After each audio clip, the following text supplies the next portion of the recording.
Hi, I'm Natalie. My sister once told me I was too sensitive, that I took things personally. But last week, she handed me a cake with broken glass hidden inside, and no one in my family asked why. They asked what I did to deserve it. She smiled for the cameras while I stood in the shadows. They erased my name from the program, cropped me out of the photo reel, and handed my speech to someone else. But here's what they didn't know. I didn't eat that cake. He did. So, why did she do it? And what did she think would happen when the truth finally had witnesses? I hadn't even cut the cake yet, and I already knew something was off. The Belvedere Grand looked exactly like I expected it would. Picture perfect, overly curated, and just a little too polished to feel like a celebration. The kind of place where emotions are posed and filtered, not lived.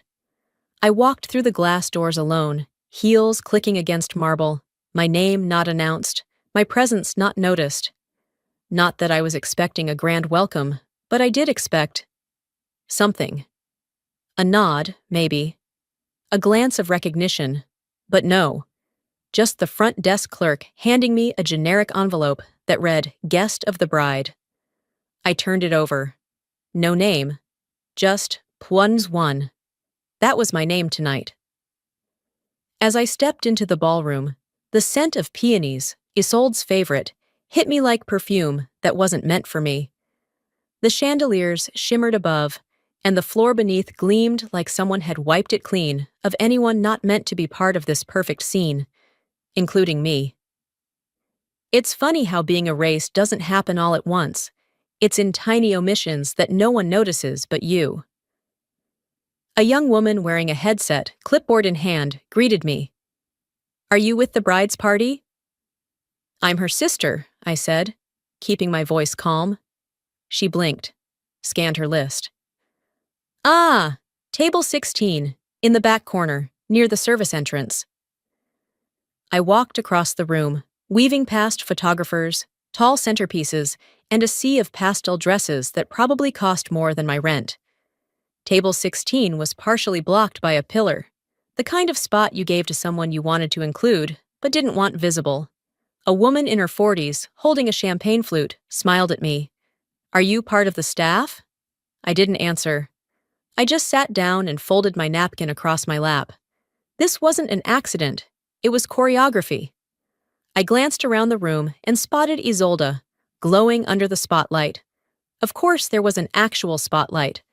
Her dress was champagne silk, custom-tailored, hugging her frame like it was designed for a magazine shoot. She posed beside Alaric, all smiles and perfection. I sipped the sparkling water in front of me. I didn't need champagne. I needed distance.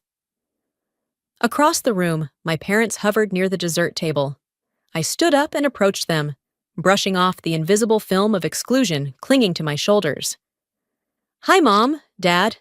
My mother turned, giving me a quick once-over. You look comfortable. I let it slide. Did the invite get lost in the mail, or did the printer just forget how to spell my name? She sighed. It must have been a mix-up. These things happen. Don't make it a big deal. If it had been Isolde's name printed wrong, I'm guessing there would have been a reprint. My father chimed in quickly. The flowers are beautiful, huh? Deflection. Classic. I walked back to my table. Alone again, among strangers chatting about marketing clients and brand launches. I wasn't even sure they knew Isolde well. Maybe she needed filler guests. Maybe I was one of them. My eyes wandered back to the spotlight. Isolde was making her rounds, thanking people, posing, laughing. Then she turned and spotted me. She crossed the room, her heels silent, but her presence loud. Oh, you made it, she said, air kissing both my cheeks without letting her lips touch skin. Her eyes dropped to my dress. A simple dark blue number. Elegant, safe. Loved that you wore that dress.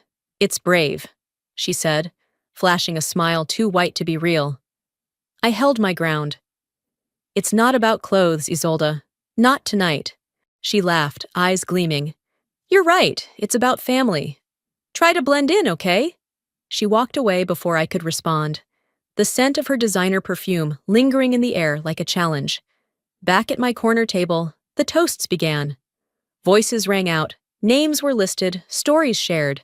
Laughter echoed from the front, applause erupted, none of it for me. My name wasn't mentioned. My seat was still near the pillar. I raised my glass to myself. No clinking, no cheers. Just the quiet sound of glass against my own lip. I was here, but not really. I set the empty glass down and stood slowly, smoothing my skirt with both hands, like that would somehow flatten the sharpness in my chest. The crowd buzzed with laughter that didn't quite reach my corner of the ballroom. I walked toward the gift table, not out of obligation, but because it was the one thing I had left to give. A box wrapped in deep blue, the kind of blue that reminded me of calm seas, of steadiness. Inside were 3 vintage brass bookmarks I found in a tucked-away bookstore near King Street, one shaped like a feather, another like a key, the last a lighthouse. I'd chosen them for meaning. She'd always accused me of being sentimental. The table was spotless. Gifts were stacked in elegant towers, color-coded bows cascading like floral arrangements. But mine was missing.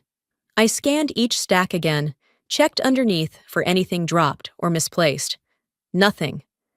I caught the attention of a young woman in a black blazer holding a clipboard. "Excuse me, did a small navy blue box get dropped off here earlier today?" She tilted her head and checked something on her list. "If it didn't have a name tag, it may have been moved. Unlabeled packages are placed in the service room. Some don't make it to the table if they can't be verified." "Could I check?" I asked, already knowing the answer. She nodded and led me through a back corridor. The hallway smelled like lemon cleaner and sweat. Real sweat, not the kind that gets hidden with high-end deodorant. She opened a supply room door, and there it was. My box. The bow had slipped off. The lid was cracked. It looked like someone had opened it, decided it wasn't important, and abandoned it like a misaddressed letter. You don't have to be screamed at to be insulted. Sometimes silence is sharper. I didn't say, "Thank you." I didn't say anything. I just took the box, placed it gently into my purse, and walked back toward the main hall. Passing the powder room, I paused. I didn't mean to eavesdrop. It was one of those things that just happens when voices carry through old wood panels. "Did you see her dress? That lilac number? Looks like she picked it off the clearance rack at Marshall's." A second voice chimed in. "I thought she was one of the wait staff earlier." Laughter followed. Not mean-spirited laughter, but that sugary, breathy kind that cuts deeper because it pretends to be kind. I stood in the hallway, breathing steady. That dress had been handed to me by Isolde a week ago. She said it matched the color palette. "You want to look appropriate, right?" "Right." She dressed me for ridicule, and I let her. The door creaked as someone exited the powder room, and I stepped aside to avoid eye contact. It didn't matter. I didn't need to be seen in that moment. I needed to see. I walked back into the ballroom. My mother spotted me and waved me over. Not to greet me, not to introduce me to someone, to adjust the floral arrangement next to her. "You always had an eye for balance," she said, shifting a hydrangea out of alignment. "Keep it tight. Don't upstage the Dece. This is her moment." "Of course it is." I smiled. Just a flicker of the lips. No teeth, no warmth. Something inside me shifted, not snapped, just realigned, like a camera lens finding its focus. This wasn't a case of being forgotten. It was a pattern, a strategy disguised as celebration. I didn't confront anyone. I didn't storm out or cause a scene. I adjusted the hydrangea. I smoothed the tablecloth. And then I stepped away, walking slowly toward the bar. Alaric was standing near the bourbon selection, jacket slung over one shoulder, glass half full in his hand. He noticed me before I said anything. "Hey," he said gently, like we were still the friends we once were. "Nice to see you here." I nodded, unsure if my voice would come out flat or furious. I chose careful honesty. I almost wasn't. He looked at me a second longer than necessary. Not pity, not curiosity. Something else. Awareness. "Well, I'm glad you came." I didn't respond. I just held his gaze for a moment, then turned toward the sparkling water dispenser. It wasn't just a missing present. I was the part of her past she was trying to delete. The bartender gave me a slow nod when I asked for sparkling water, like he knew exactly the kind of night I was surviving. I sipped from the stemmed glass, letting the fizz dull my tongue while my eyes found Alaric again. Shoulders relaxed, laughter just barely masking how much effort it probably took him to get through each toast, each posed photo with my sister. For a split second, I saw the version of him that used to walk beside me in college. Same quiet amusement, same watchful pause before speaking. The version of him that once felt like mine, before she took him, wrapped him in sparkle, and called it fate. I didn't even get a warning. He and I had spent half a semester glued together. Study groups turned into long walks back to the dorms. Coffee dates blurred the line into real dates. We never called it anything. We didn't need to. That one night, late December, 2 days before break, I was sure something would finally be said. Instead, I got a text. "Sorry, something came up. Rain check?" That was the last message he sent me. When classes resumed in January, he showed up at a campus party, holding her hand. She had a way of entering rooms like she'd just won something. That night was no different, and maybe she had. He never looked at me again the same way. I never asked why, never confronted either of them.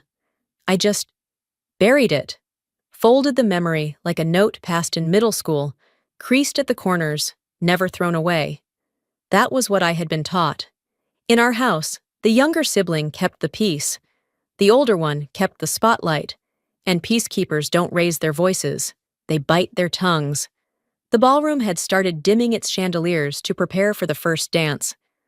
I wandered past the reception area, where a projection screen played a looping photo montage. Childhood birthday parties, 4th of July trips, matching Halloween costumes. A rotating carousel of curated nostalgia. Except, I wasn't in a single frame. It wasn't just omission. It was precision. Even the group shots I remembered being part of. They were cropped. I stood there a little longer than I meant to, hoping maybe I had missed something. But the sequence played again, and still, nothing. Not even one picture of the two of us as kids, as if I'd never been part of her story at all. Behind me, a man's voice said softly, "I thought she was an only child." I turned slightly. He wasn't even talking to me, just murmuring to his date. I walked away without reacting, the screen still flickering behind me. The photos were never for us anyway. They were for the story she wanted the world to believe. She didn't delete me from one moment. She deleted the proof that I ever mattered.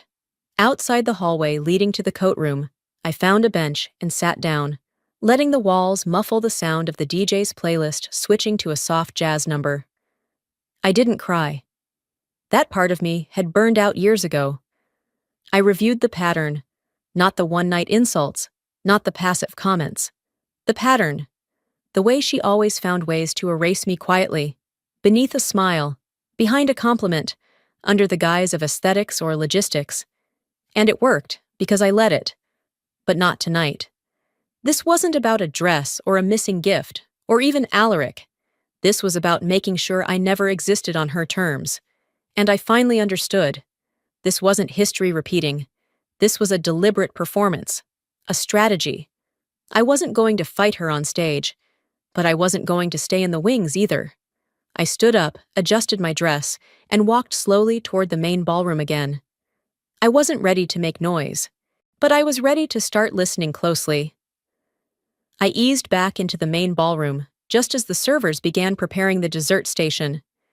My heels moved soundlessly on the thick carpet, but my mind buzzed with a clarity that made every clink of glass and flicker of light feel magnified. I didn't speak to anyone, I just watched. For the first time that night, I wasn't participating.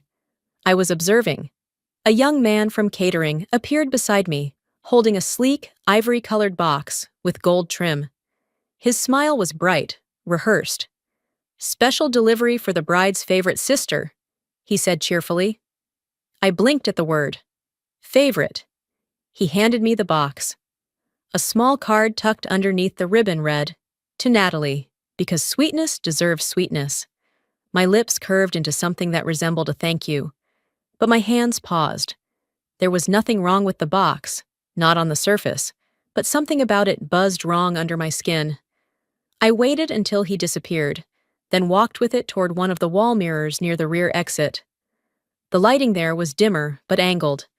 I peeled back the lid slowly, careful not to disturb the decorative frosting too much. It was a slice of vanilla rose cake, impeccably plated, smooth as porcelain. But near the base, just above the outer edge, I caught it. A shimmer, a glint. Something that looked like it could have been sugar crystal if I hadn't turned it under the light again. It wasn't sugar. I knew what I was seeing. A shard, slender, clear, almost invisible unless you were looking. I didn't panic. I didn't gasp.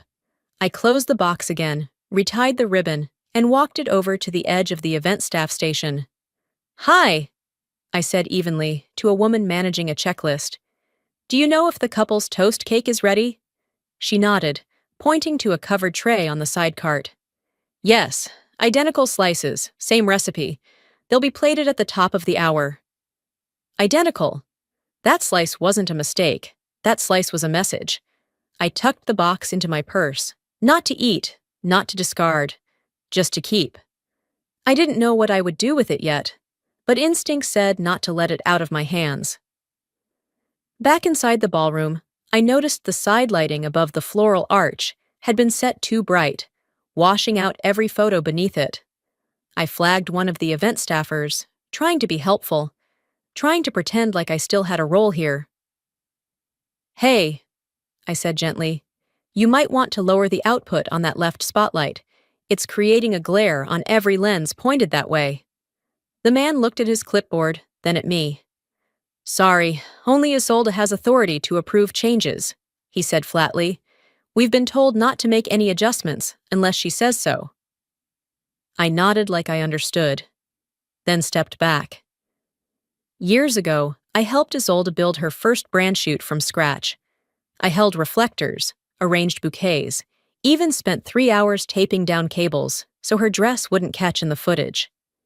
Back then, she had no audience, just ambition. And me. Now I couldn't even be trusted with a light switch. It's strange when you're no longer overlooked. You're actively excluded. That's a different kind of silence. One that isn't accidental. One that's authored. I didn't cry. I didn't flinch. I just walked. Past the buffet, past the string quartet, past a group of guests laughing at something I would never be invited to hear. And I watched her. Isolde, my sister, my rival, my eraser. She stood near the head table, smiling with perfect ease, one hand resting lightly on Alaric's forearm, the other gesturing to a group of donors I recognized from her firm's last gala. She laughed at just the right decibel, nodded at just the right rhythm. A maid of honor whispered in her ear, and without missing a beat, she pointed to a misplaced orchid 2 feet away. The maid adjusted it instantly. Every movement was planned. Every smile calculated. She wasn't celebrating, she was producing, and I realized, maybe she always had been. You start to wonder how many performances you've clapped for without realizing they were staged, and how many stages you were never meant to stand on. There was something inside that cake, and this time I wouldn't swallow it just to keep the peace. I stepped away from the center of the room and made my way to the long hallway where the wall-to-ceiling mirrors were mounted. It was the quietest place in the venue.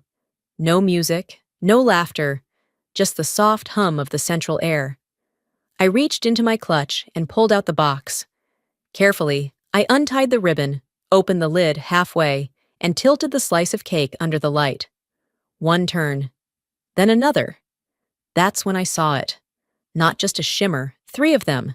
Thin slivers embedded along the base of the frosting, as transparent as glass, but unmistakable once you knew what to look for. I didn't react. I just stared. This wasn't a prank. It wasn't a mistake. She wanted it to be poetic. A slice for the sweet sister, with just enough pain to be forgettable by morning. I closed the box and placed it back into my purse, wrapping it tight in a napkin before zipping the clutch. My heart didn't race. My hands didn't shake. This wasn't shock, this was confirmation. On the way back toward the lounge, I passed a small group of guests arriving late. One of them, a woman in a sequined jumpsuit, glanced at me and waved her hand casually. "Hey, do you mind grabbing a bottle of champagne for table 7? She asked. I blinked, caught off guard. "I'm not staff," she laughed.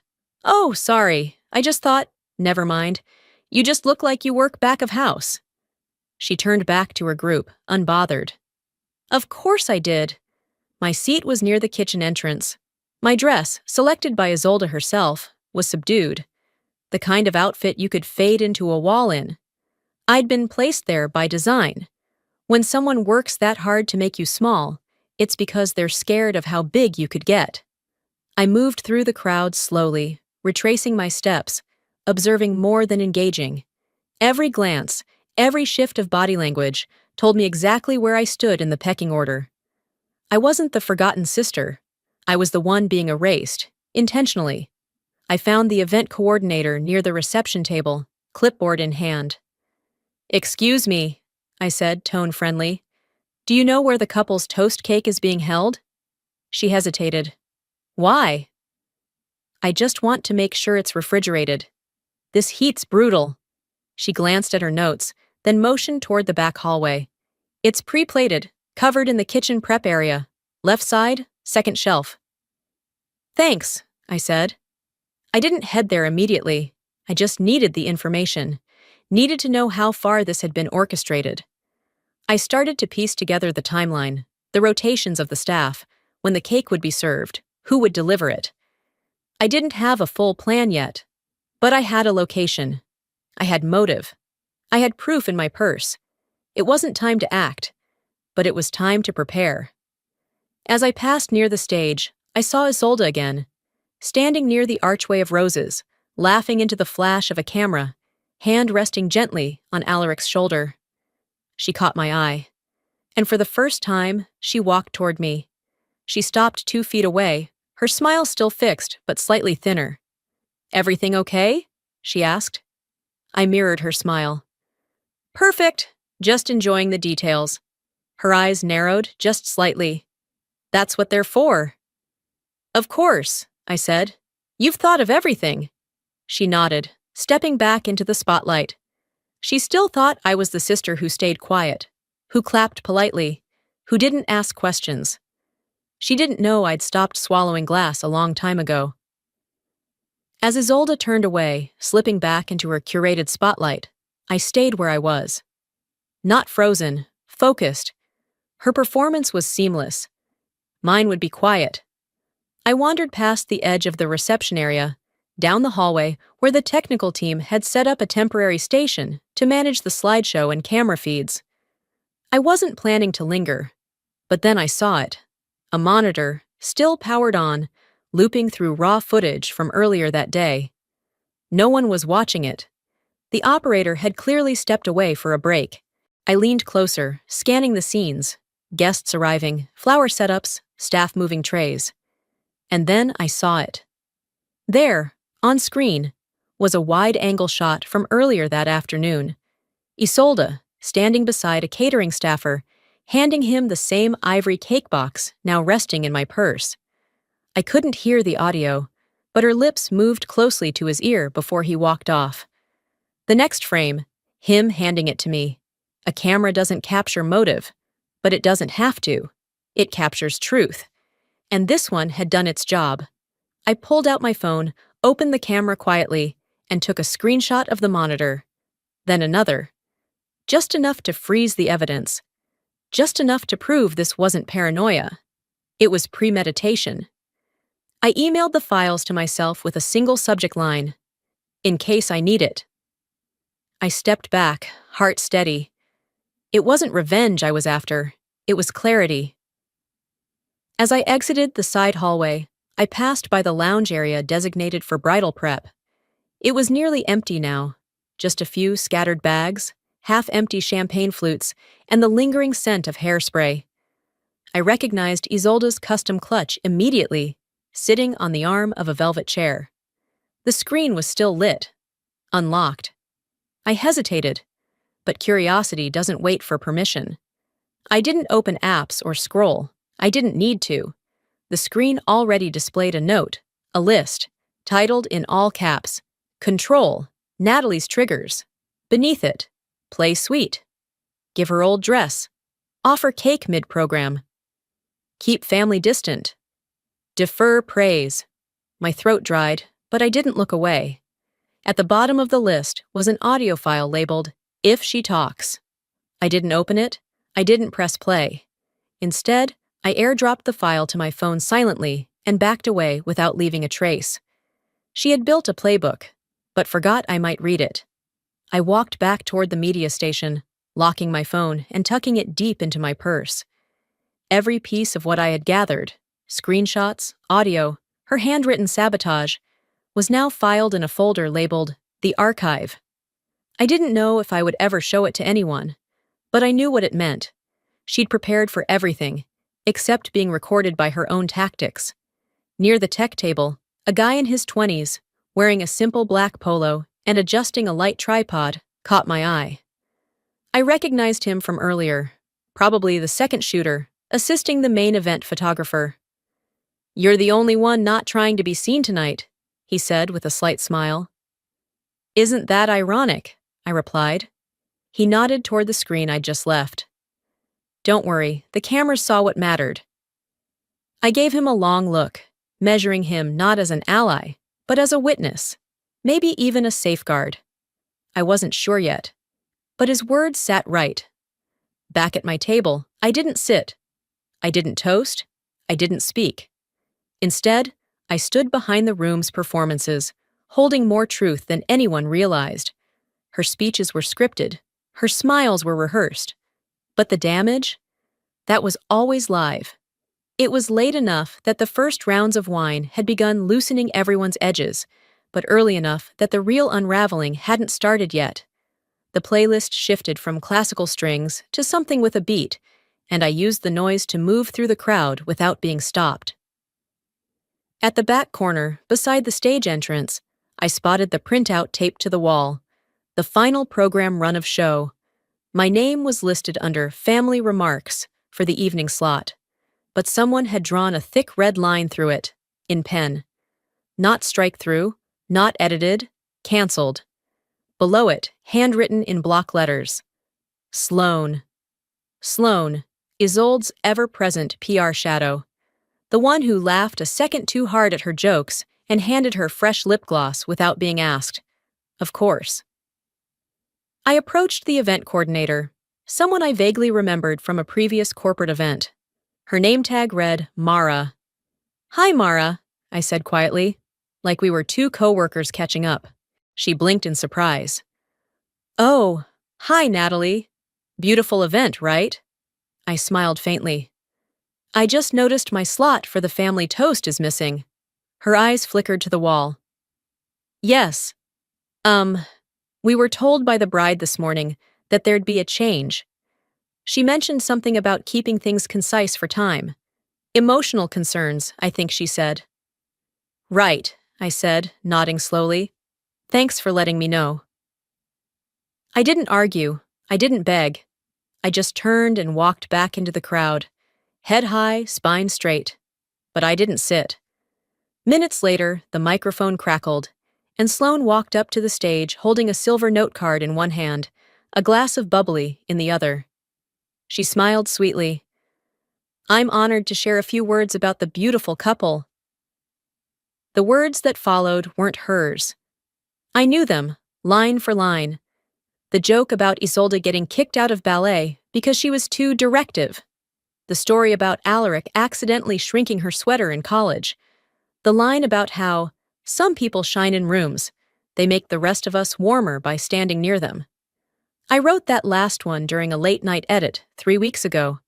She even used the same rhythm I practiced out loud. And the room clapped. My parents beamed. Alaric chuckled like it was the first time he'd heard the story. I didn't cry. I didn't flinch. I recorded it. Back at my table, I pulled up my Google Drive. The folder I'd created, as sold wedding drafts, showed a new access log from 2 days ago. Opened, downloaded, shared. Sloane's email was listed as the user who had downloaded it. The file she delivered wasn't even renamed. Just cleaned up, line-spaced, reformatted, and printed. They didn't just take my seat. They printed my name in invisible ink and handed it to someone louder.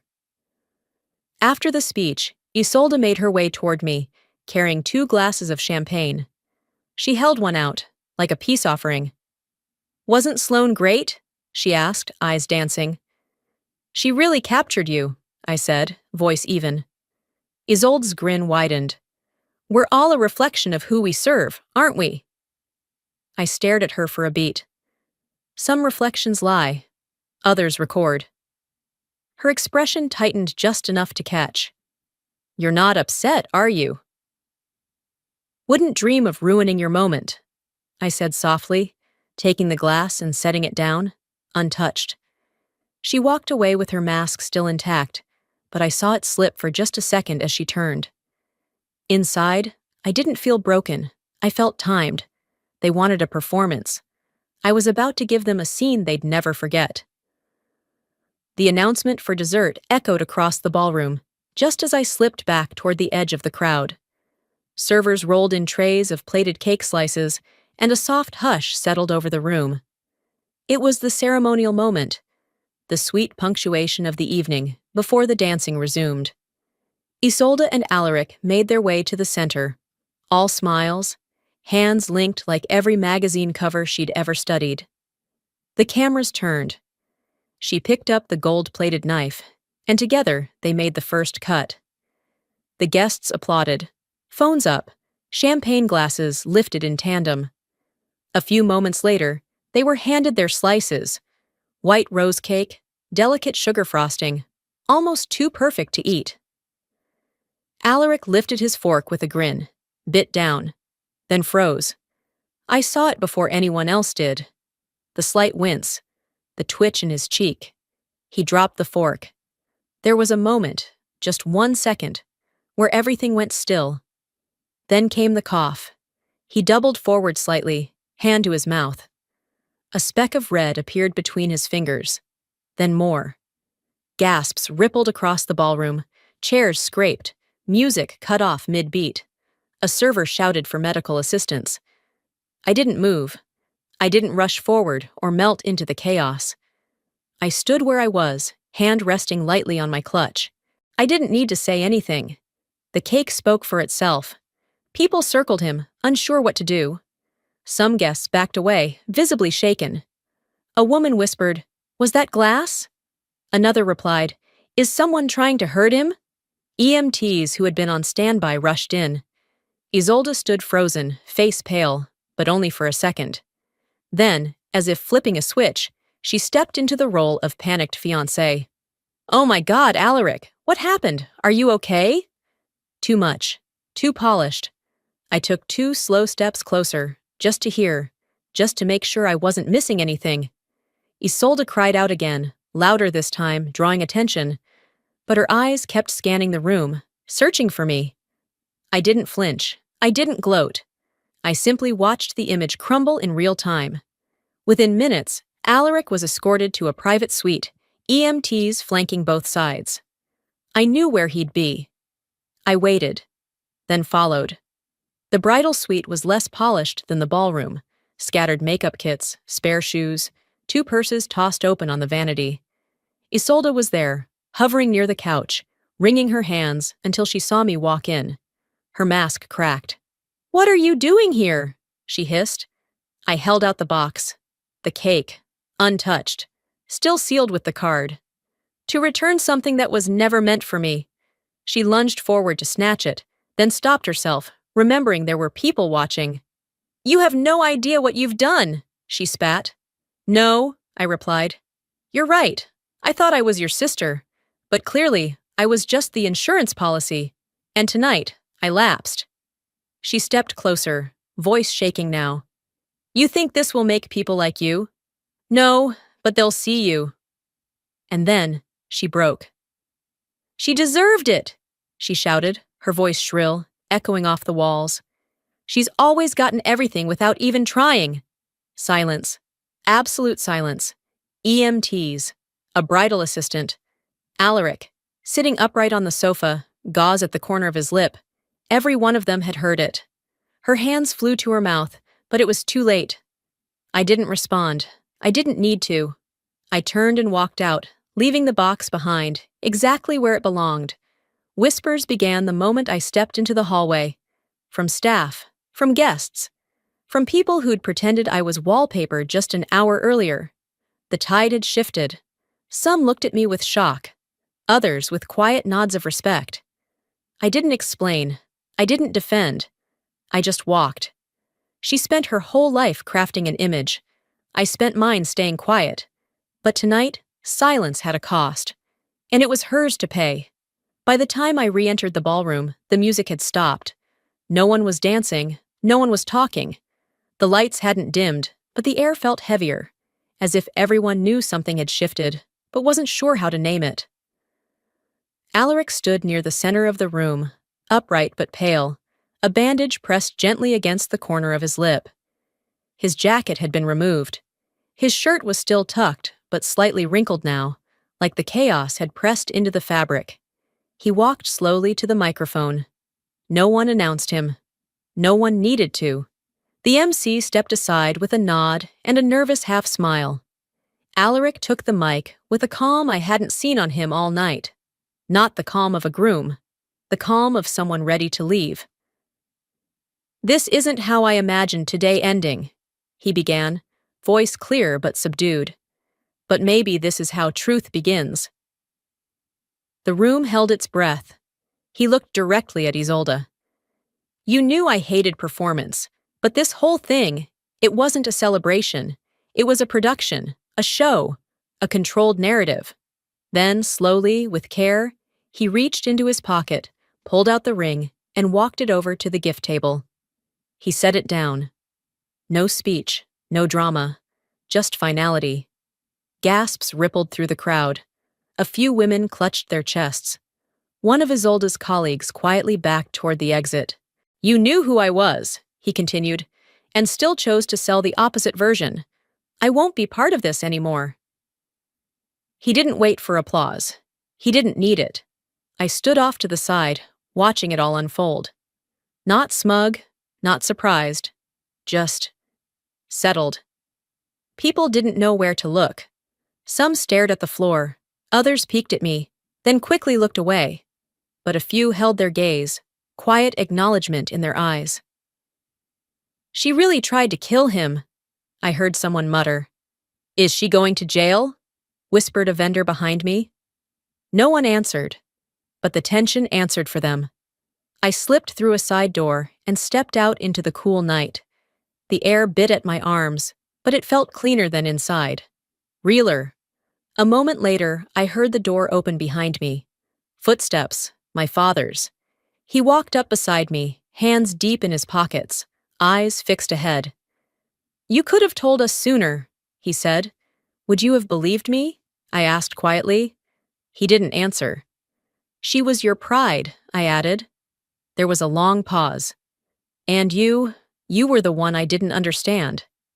I nodded. "Now you do." He placed his hand on my shoulder.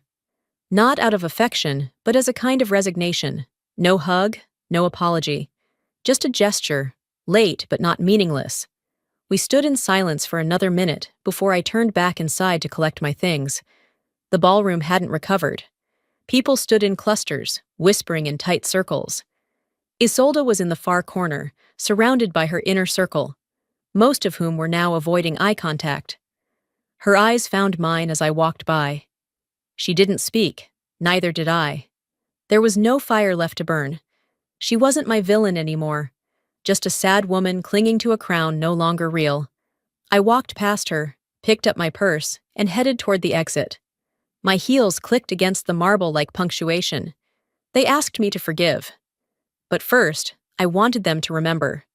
By morning, my phone was vibrating off the nightstand. Missed calls, texts, screenshots. One headline in particular sat bold across a news site. Fairy tale engagement ends in scandal. I didn't feel surprised, just tired. I scrolled in silence, the screen lighting my apartment's dim gray walls as if it, too, was trying to process the truth. One video had already gone viral. Shot from the side of the reception hall, grainy but clear enough, it showed Isolde handing the ivory cake box to a waiter. Her lips moved close to his ear. "Make sure she gets this privately." The video paused, zoomed, and now the world could see what I had known. Nothing Isolde did was random. I didn't post the clip. I didn't even know who had. But I sent one text to the assistant I'd spoken to near the tech booth. "Thank you for recording what I couldn't prove with words. No emojis, no signature, just truth. People say healing starts when you're heard, but the real shift comes when you're finally believed." Later that week, I met Alaric's legal team at a quiet office downtown. The meeting wasn't long, just formal. Turns out, an old LLC we'd formed in college, back when the two of us had daydreamed about starting a creative studio, had never been dissolved. On paper, I was still listed as a silent partner. Isolde had tried to overwrite my name with her own in more recent filings, but original records didn't lie. When I handed them a printed copy from the state's registration site, Alaric looked at me across the table and said, "She tried to scrub you out of everything, but business doesn't lie like people do." I could have pressed for rights. I could have claimed my share, taken control of assets, made her pay in dollars instead of dignity. But I didn't. I used the documents to formally sever the last financial thread connecting us. No ownership, no lawsuits, just closure. The next morning, sponsors began pulling out from Isolde's PR firm. A memo leaked, her board distancing themselves, pending internal review. A former assistant posted anonymously on a forum, confirming years of emotional manipulation, threats, silence pacts. People began messaging me, some I hadn't heard from in years. "I always wondered how you stayed so quiet. We see you now. I'm sorry it took this long." I didn't reply. Not because I was bitter, but because there was nothing to add. Her empire had been built on silence, and most of that silence was mine. That night, I opened the folder on my phone labeled The Archive, watched the videos again, read the notes I had taken, reviewed the timestamps, the metadata. All of it added up to a kind of truth that didn't need amplification anymore. It just needed to exist. I posted one image on my private account, a scan of my speech, the one I never got to give. No caption, no comments turned on, just a story that never made it to the microphone. But now it had an audience. They asked if I'd meet with her, to talk, to maybe forgive. I said I'd think about it, but I already knew. The request came by phone, not text. That alone told me how serious it was. "Your father's worried," my mother said, her voice stretched thin like aging thread. "Can we meet? Just us, no drama." I agreed, not because I owed her anything, but because sometimes silence gives permission for people to rewrite the story. I wanted no such permission. We met at a quiet cafe off King Street. She was already seated, hands clasped together, a cup of chamomile untouched in front of her. She looked tired, not from sleeplessness, but from years of denial finally turning heavy. "I'm not going to beg," she started, eyes not quite meeting mine. I waited. "But Isolde isn't sleeping. Your father, he's barely speaking. Natalie, you've made your point, haven't you?" I stirred my coffee slowly. "You're asking me to bury it. I'm asking you to keep what's left of this family from falling apart." I leaned back in my chair. "It already did. You just weren't watching." She didn't argue. She looked at her tea, then said quietly, "She doesn't know how to come back from this." "She never planned to come back from anything," I replied, "only to climb higher." She flinched at that. I left without finishing my drink. 2 days later, a courier envelope arrived at my apartment. No return address, no note except a handwritten line in the corner. "Please open." Inside was a velvet jewelry box. I recognized it before I even lifted the lid. The necklace I had given Isolde for her 23rd birthday, back when I still believed a gesture could bridge the gap. A small gold locket, etched with a date only the two of us remembered. Folded inside the box was a note, torn from one of her branded notepads. It was always yours. I just didn't know how to say thank you. I closed the box and didn't open it again. Some gifts, when returned, don't heal. They confirm who they were never meant for. A week passed. Then another. Until finally, I received a formal invite. One last attempt, my father said, to bring us together before it's too late. The dinner was at their house. The same house where Isolde used to dominate every holiday, every graduation speech, every room. I arrived last, deliberately. She was there. No makeup, no designer gown, just a neutral sweater, her hair pulled back like she was trying to look human. My father cleared his throat as we sat. I know this won't fix anything, but I wanted us to try. Isolde looked down at her plate. I wasn't well, she said softly. I was afraid of being replaced. I cut into my salad with slow precision. You didn't hurt me because you were afraid. You hurt me because you could. Her lip trembled. I didn't wait for the tears. I didn't come here to fix this, I said, laying my napkin on the table. I came to close it. I stood. My father reached for my arm but didn't pull. He knew better. Outside, under the porch light, he followed. She'll always be your sister, he said quietly. She'll always be your daughter, I replied. He exhaled. So will you. But his voice wavered, as if even he didn't quite believe it. And I realized I didn't need him to. I didn't need them to choose. I just needed them to stop expecting me to lose. She thought silence was safety. I thought truth was peace. Only one of us was right. I never opened the invitation. I didn't need to. The envelope sat on my kitchen counter for 3 days, cream cardstock embossed with a therapist's name I vaguely recognized. Inside, I assumed, was a request. A final scene from a sister who wanted a new ending. One hosted in a circle, with tissues in the center and pre-printed talking prompts. I didn't attend. I didn't need her to hear me anymore. I needed to hear myself. So I wrote a letter, not to her, not to anyone, really, just for me.